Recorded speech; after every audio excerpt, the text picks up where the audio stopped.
Здравствуйте, меня зовут Сидорова Галина Аркадьевна, я многодетная мама, у меня 5 детей.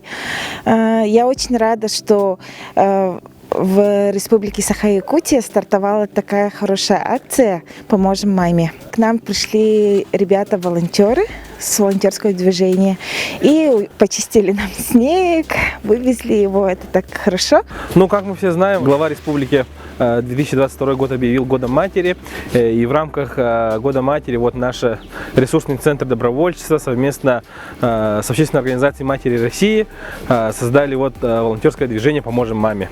И в рамках этой акции, в рамках этого движения мы сегодня вот помогаем многодетной матери вывозить снег с придворной территории, в частном секторе, и вот ребята-добровольцы с общественных организаций помогают сегодня вывозить снег.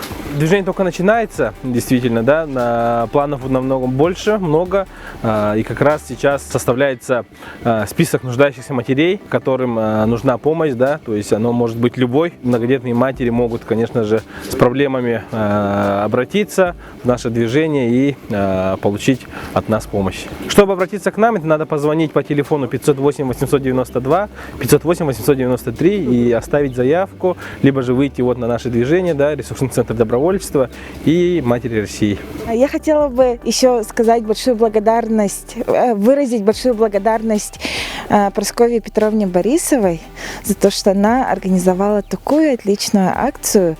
В наше время это очень сложно вычистить снег, так как наш папа сейчас пока на заработках, он отсутствует, из-за этого мне одной с малолетними детьми было бы сложно это сделать.